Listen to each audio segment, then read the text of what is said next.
spelling Sunday School. Game na po ba tayo? Sige po, bago po tayo magsimula, tayo po muna ay mag-pray. Tayo po manalangin.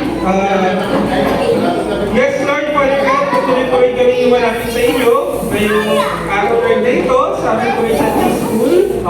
Nawag po rin kayo po, patuloy po rin na magbigay po rin sa amin ng pagkaunawa ng inyong po yung salita. In this third prayer, amen and amen. So, ito pong Christmas special natin. Sorry po. Hindi na po tayo magpapay-group. Isa na lang po yung sasagot. Yung activity po is, yung reward ng activity sa January 15 ko pa mabibigay. Magtagal pa. January 15. Magugulat po kayo, may binigay po sa inyo sa 17. Ito po yung activity natin. Related po to sa Christmas. Paunahan ng, kaya ko po sinasabi na dapat prepared kayo kasi yung gagawin po natin para sumagot, paunahan tumayo. Paunahan po tumayo, hindi po taas kamay, tayo po yung gagawin natin. So, yung activity po ay, title niya, guess the picture. Unahin nyo lang po kung ano yung picture. Huwag po kayong mag-alala, lahat po na sa picture ay related sa Pasko. Related po lahat siya sa Pasko. So, ito po yung first trial picture natin. Ating palagayan. Ano po ito? Christmas tree. So, bonus po. Ang sinabi ko ay tatayo. Tatayo po, paunahan tumayo para magsagot. So, bonus. Bonus. So, balik sa ano yung Christmas tree namin dito? Christmas tree is an evergreen tree often in pine schools or being decorated with lights and ornaments as a part of Christmas festivities. So, alam naman natin kung ano yung Christmas tree, di ba po? Sanay naman tayo sa Christmas tree, makita tayo yung Christmas tree. Balik sa atin, ano yung susunod? Okay, ano po to? May kita, kuya! Si Santa Claus, ang galing po kuya. 1 point po kay Kuya Gab, ha? Si Santa Claus, a well-known figure who gives secret gifts to the good children. Noong taon, diba yung ginagawa ni Santa? Ibigyan daw niya ng regalo yung pababait na bata. Next na picture. Ano po ito? Ano?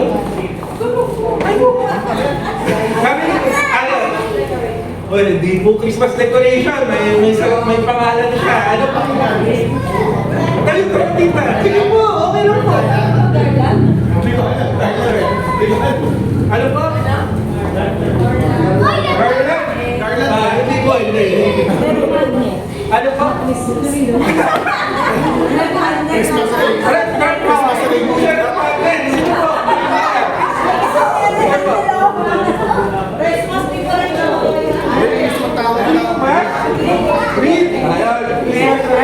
Christmas tree yung tawag po niya. Ayan, sorry ba niya? Christmas tree is a circular decoration made of evergreen flowers niya. At saka yung dahon-dahon po. Yung ganyan, ayun po, ilalagay siya usually sa pinto. Ang hirap naman yan? Alam po sinisimbolize niyan? Bakit pag meron tayo niyan?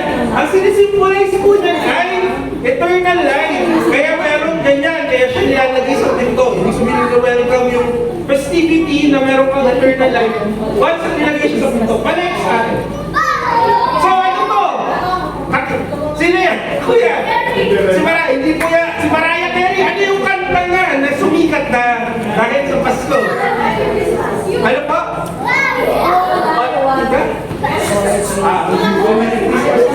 Anong kanta? Anong niya?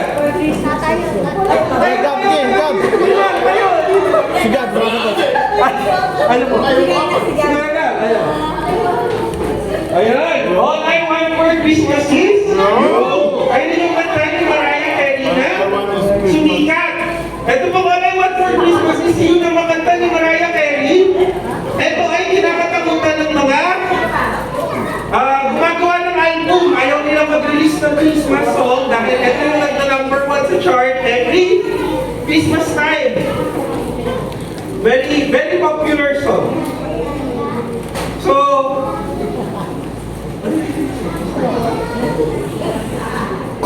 ate palig.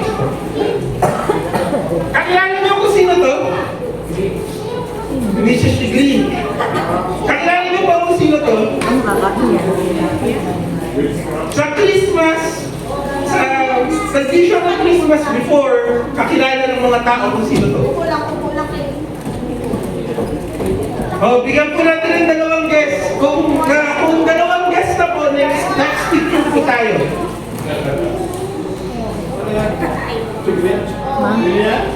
Si Satan yata yan. Si Sita, yung sinabi ni Tito Gio. May suka yun. Tapos, si Grinch. Hindi po siya si Grinch.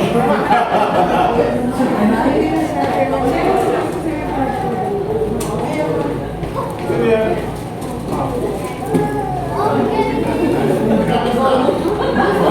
Si Red na po.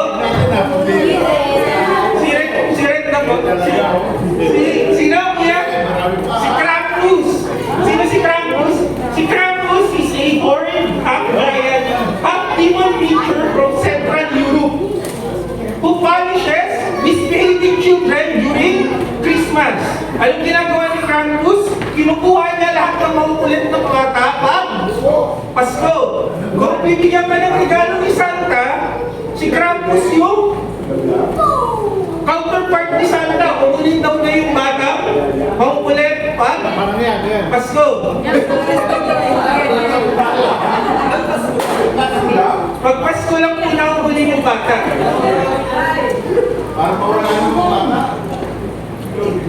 Pinapanish actually, pero yung idea is kinukuha niya.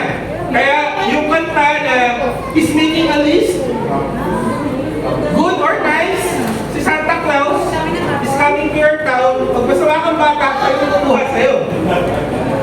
It's a very famous character pag Pasko. Alex, ate. Ito po, alam niyo kung ano to? Festival siya na sineselebrate before Christmas.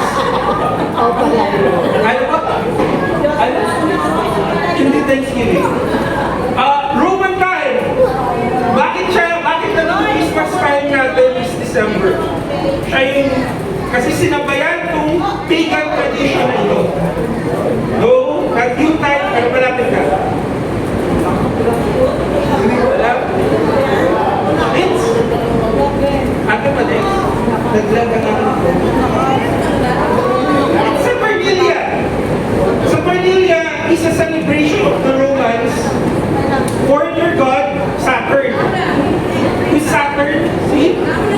Bakit sinicelebrate ito? Kasi during time ng December, walang tumutubo. Walang tumutubo sa winter time. So anong ginagawa nila?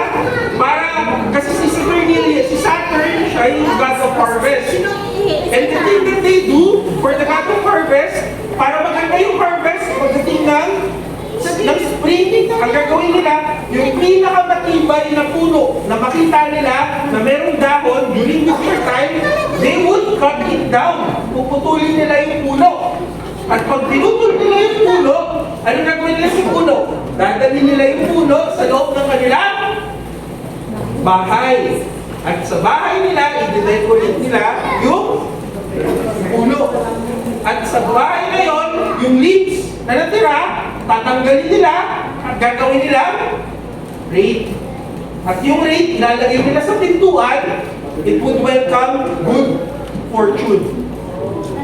As you can see, the celebration of Christmas in every culture and in everywhere else in the world, may history po bakit natin na-celebrate yung Christmas. The celebration of Christmas, maraming nangyari before i-celebrate natin si Christ. The celebration of Christmas is not just one thing na, uy, Pasko ngayon. Pero dahil Christianity ang naging dominant religion, maraming naniwala sa Christianity, yung ibang mga pagan beliefs na wala. Nag-meld sila sila, nag-join sila to the celebration of Christ's birth. Now, the question is this: kung nanggaling pala sa ganitong klaseng pagan religion, sa ganitong klaseng beliefs, yung Christmas tree, yung wreath, yung paniniwala natin, yung pag-celebrate natin ng December 25, kailangan pa ba natin i-celebrate yung Pasko? It's a very, ano ba? It's a very questionable daw, sinasabi nila. Actually, sa history po nung binabasa ko yung history ng Christmas, nagkaroon ng time kung saan yung mga purities na mga believers, tinanggal nila yung celebration ng Christmas. Pinilit nila na, wag na natin i-celebrate yung Pasko, kasi hindi naman yan yung tunay na birth ni Jesus Christ. But my question is, bakit kailangan natin i-celebrate yung Christmas? And why is it important to celebrate Christmas? Diba? Why is it important? Bakit tayo naghahanda? Bakit ka nag-celebrate ng Pasko? Why do we celebrate Christmas? Sinabi sa Isaiah 9:16, sabi, nung sinishare ko po kay Mama, nabi niya sa akin, alam, gasgas na yung verse na yan pag Pasko. Pero ito yung napakagandang reason to celebrate Christmas. For us, a child is born, to us, a son is given, and the government will be upon his shoulders, and he will be called Wonderful Counselor, Mighty God, Everlasting Father, and Prince of Peace. This is the main reason kung bakit tayo nagsa-celebrate ng Christmas. Kasi merong pinanganak na isang bata, isang sanggol na pinanganak. At ano yung nandun sa sanggol na yun? And to us, his son is given, and the government will be on his shoulders. What's happening in our current government right now? Walang tumas ng kamay, hindi tayo masaya sa gobyerno natin ngayon. Sa buong mundo, everybody doesn't like your government.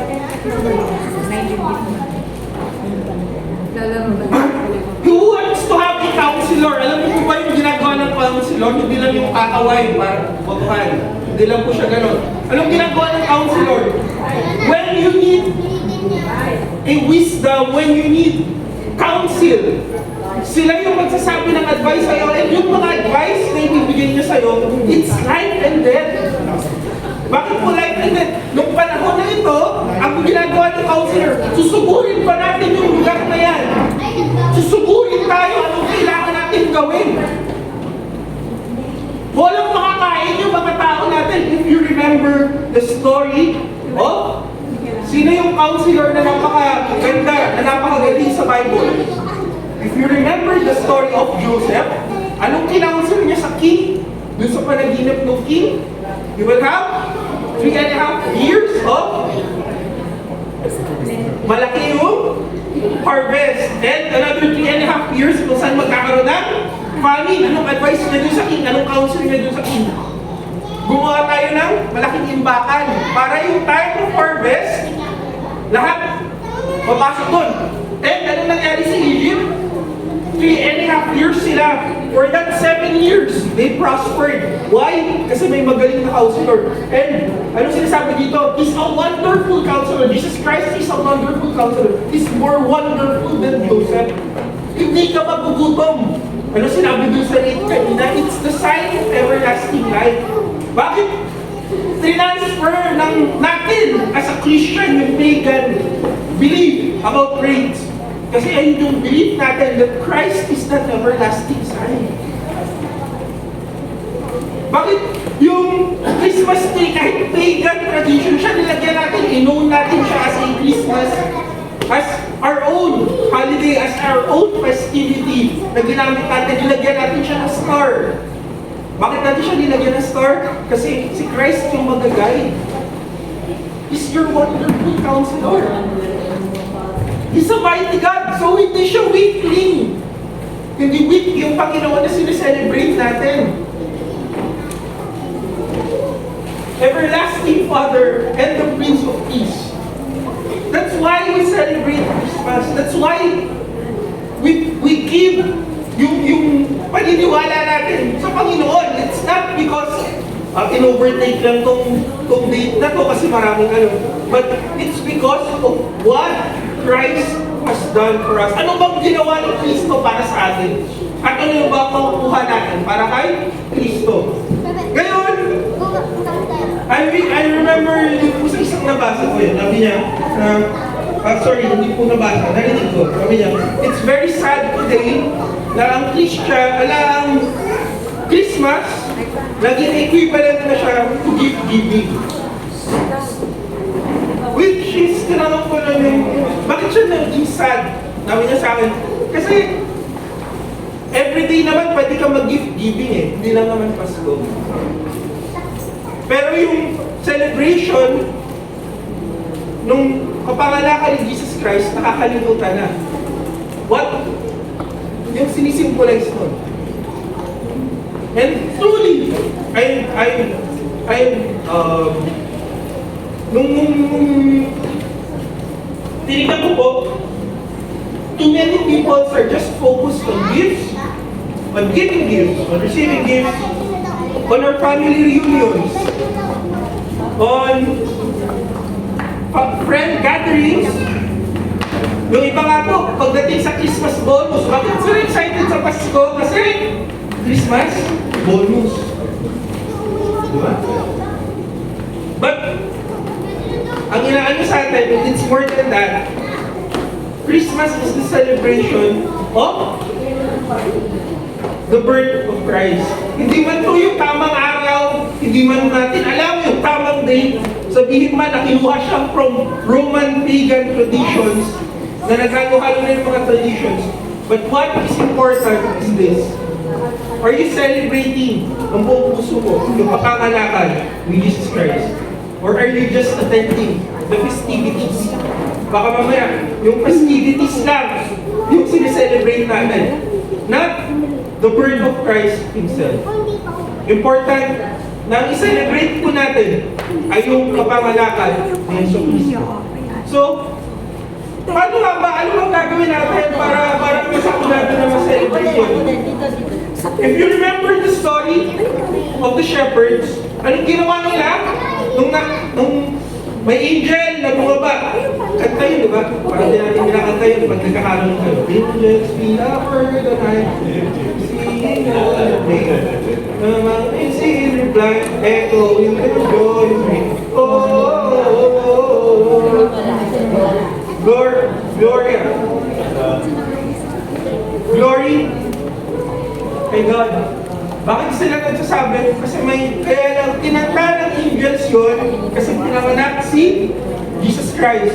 And on the day of His kapanganakan, ano nakita ng mga shepherds? They saw, nakita nila na mayroong isang bata sa manger. Alam niyo po yung trabaho ng shepherds noong panahon, they could not leave their flock. They could not leave that flock. Saan pumunta yung flock nila, nagtutulpin sila. It's, nabi nga nung it's hell or high water para sa kanila. Kainin yung flock nila, sila yung magde-defend. But what the shepherd did was something that's unbelievable actually. They left.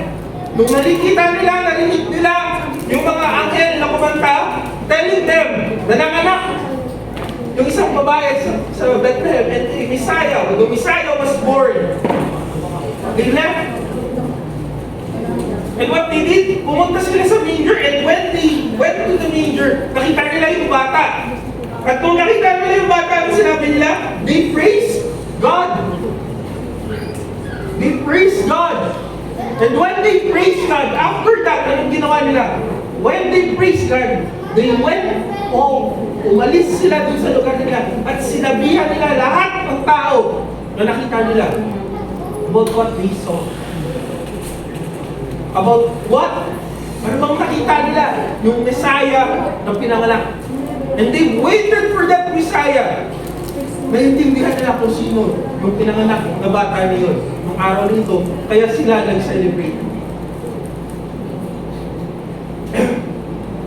Kung ako po siguro yung nasa panahon na hindi ko naiintindihan kung ano yung Yung nangyari, sabihin ko siguro, mukhang galing yung tao. Kasi siyempre mo, hindi ko naman kakilala yung tao, tapos pumunta ka lang, bigla ka lang nag-celebrate. But once you understood kung sino ba yung dumating, you can celebrate. And you need to tell the world, ito yung Messiah na dumating. He will be your wonderful counselor. He will be your everlasting Father. He will be your Prince of Peace. He's your mighty God. Siya yung dumating. And isn't that a reason for celebration? Isn't that a reason to tell the whole world na dumating na? Hindi siya parating pa lang, hindi siya parang grab food na mag-aantay ka. Ano sinabi? Dumating na, nandito na yung perfect na regalo para sa atin. So, ngayon po, my dear brothers and sisters, dahil magpapasko, let's think about the gifts, it's not bad to be happy with those things. But, ang gusto ko pong i-reiterate, ngayong Christmas special na Sunday School nito, the real reason for Christmas is Christ. And that's the reason why we're celebrating. Is because He came, dumating na siya, and He conquered, nanalo na siya. Ano bang kailangan na lang natin? Kailangan na lang natin lumapit at maniwala sa Kanya. So, ayun lang po para sa ating Sunday School nito. Kuya Gab, mag-church ka na, 17 na. Kasi baka ipadala mo yung regalo. That's... January pa yung kuya, sulat mo sa calendar mo. January 17, may regalo kayo kuya. Kaya, ano yun? Secret na lang natin. Pero ayan, di ba, tayo po ay mag-pray. Yes, Lord, Father God, patuloy pray kami. Magpapasalamat sa inyo. Ngayon po, katatapos po Lord ng aming Lord Sunday School. Sa amin po Lord, mga iba po Lord na gagawin Lord God na activities para po Lord sa aming po Lord Christmas party Lord God sa church. Nawa po Lord kayo po Lord, patuloy po Lord na mag-glorify sa amin po Lord mga gagawin. Truly Lord God, may we celebrate Lord God yung po Lord kapanganakan na kayo po Lord ay dumating sa mundong ito with nothing and yet Lord God, you conquer this world Lord God. You have saved us Lord God. Ngayon po Lord, araw na ito nawa po Lord, ngayon po Lord kung celebrate ay ma-remember po Lord namin yung mga bagay po Lord na yung po Lord ginawa at saka po Lord yung ano po Lord kung celebrate ay magbigay po Lord ng kasiyahan sa inyong po Lord ng puso. Ganun po Lord sa bawat isa po Lord namin po Lord mga kapatiran na magkaroon po Lord ng unity Lord God to church na ito na sa amin po Lord kung celebrate ng inyong po Lord pangalan. Bawat isa po Lord sa amin ay magkaroon po Lord na agalakan na truly na nanggagaling po Lord. Jesus name pray. Amen.